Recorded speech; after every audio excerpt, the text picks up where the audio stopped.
bac. C'est un bac double. Donc à droite, il doit obligatoirement y avoir du papier. Donc là, il n'y en a plus beaucoup, j'en remets, mais il faut en remettre jusqu'en haut. Donc je vais en remettre. Voilà. Donc là, c'est bon. Normalement, c'est 2 ramettes pleines. Ici, vous pouvez commencer votre travail en appuyant sur le truc pour le réenclencher. Vous levez, vous tirez à gauche et vous poussez. Pendant ce temps-là, vous pouvez refermer votre bac. Vous savez le rouvrir après. Donc là, vous mettez votre colle. Hop. Donc là, vous commencez vos copies, agrafées, recto verso. Et là, par exemple, 10. Et là, vous mettez en route. Il n'y a plus de papier par là. Qu'est-ce qu'elle va faire? Elle va lui demander d'aller chercher du papier là. Mais si vous n'avez pas rempli les 2 autres côtés, avec 2 ramettes, bah, elle va s'arrêter. Parce qu'elle n'a plus de papier. Donc quand votre dossier est en train de se faire, vous prenez 2 ramettes et vous remplissez le bac à côté. Des années d'expérience. Pour pas arrêter le fonctionnement de la machine et pour que vous attendiez moins longtemps. Ça, c'est très important. Donc après, quand vous verrez que les feuilles commencent à se corner dans le milieu, comme ici, parce que des fois, à force de travailler, elles s'usent. Donc ici, quand il commence à avoir une corne, n'hésitez pas à aller voir Céline, lui dire qu'il y a des cornes au milieu. Donc il viendra, le dépanneur, et puis il changera les rouleaux. Parce que c'est les patins qui sont usés. Donc à ce moment-là, vous utilisez le bac 6, qui est du A4 blanc aussi. Enfin, là, j'en ai pas mis parce que je m'en sers pas. Et comme ça, pendant ce temps-là, ça permet à la machine de ne pas faire de bourrage. Et puis à vous de continuer à travailler. Et justement, en cas de bourrage, on fait quoi? Alors, en cas de bourrage, on ouvre les 2 portes. Ah. Donc là, vous avez toutes les manettes.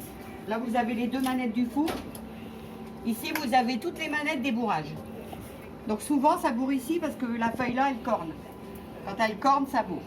Donc on ouvre la porte et on voit, on sent s'il y a un papier. S'il y a un papier, on le touche, on le prend.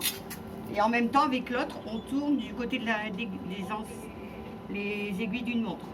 Et en même temps, on tire, parce que sinon la feuille, elle s'arrache. Il ne faut jamais tirer sans tourner.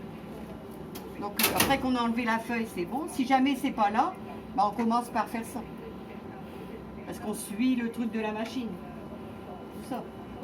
Et des fois, on entend le papier qui bourre là et on se dit, bah c'est là. Donc on fait ça, on fait ça. Des fois, il y a des feuilles qui tombent là.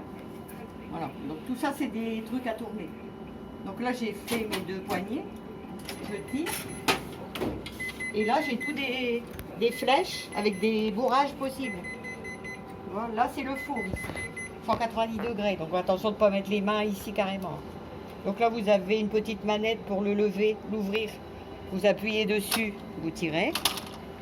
Pour le refermer, vous rappuyez dessus, vous le descendez et vous poussez là avec la paume de la main pour ne pas vous brûler. Ici, c'est pareil, vous pouvez avoir des feuilles bloquées soit là, soit là. Donc vous les retirez. Pour redescendre, il faut tirer et abaisser pour ne pas casser le petit truc. Là, c'est pareil, s'il y a du papier coincé ici, en bas, il y a une ouverture ici. Là. Donc là, ben, on fait ça, hein, on tourne les petits boutons là. En général, la feuille, elle sort. Et puis pour refermer le bac, c'est pareil, on doit tirer, appuyer et relâcher pour bien le fermer. Ça a l'air vachement simple en fait. Là, vous avez tout le schéma, de toute manière. Si jamais vous êtes perdu, vous regardez le schéma. Tout est noté, c'est un peu long, mais après, vous aurez l'habitude. Vous ferez aussi bien que moi. Ouais, non, mais non, on pourra jamais faire aussi vous bien. aurez aussi 2 trappes qui peuvent être problème aussi avec des papiers coincés là. Donc si jamais ça arrive, ben, ça m'est souvent arrivé de faire ma prière. Une fois l'intendant, il est arrivé, j'avais la tête dans le truc. Ben, bref, heureusement que je mets des pantalons. Donc là, ben, après, une fois que tout ça c'est débourré, ben, on referme notre four. On referme là. Et puis si jamais il y a encore des affichages de bourrage, merde, elle a pas bourré, c'est con. Je vais ouvrir la porte. Elle va pas le faire. Alors, voilà. Si jamais il y a encore des trucs ici, donc ça veut dire que ce côté-là, côté agrafage, c'est bourré. Donc ici c'est pareil, il y a plein de trappes. Hein. Donc la première chose c'est ici, parce que ça correspond avec la sortie du four. Donc souvent c'est là. Hein. Donc là c'est pareil, on suit les flèches. Là on ouvre, ici, là. Et après, on peut ouvrir ici.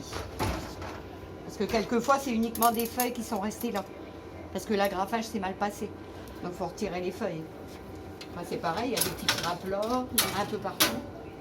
À chaque fois, c'est bleu. Hein. Regarde, vous voyez bien. Hein. Si on n'est pas daltonien, Voilà. on devrait y arriver. Et ah oui, l'agrafage. Bon, l'agrafage, ça se trouve là. Je sais pas si je peux tirer. Non, je peux pas pour l'instant. En fait, c'est ça. Donc là, je vois que j'ai plus beaucoup d'agrafes. Parce que c'est un rouleau. Ah oui. Donc là, bah, je vais... Non, je peux même pas. Il faut que j'attende qu'il soit vide. Je pensais pouvoir le retirer pour remettre un nouveau rouleau. Elle va s'arrêter quand ça sera vide. Donc ça, c'est bien. Ça va vite.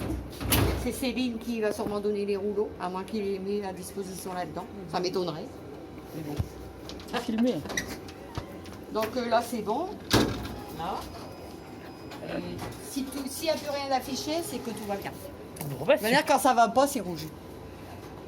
C'est rouge là-haut, si c'est bleu, tout va bien. Très bien. Parfait. Je pose une question.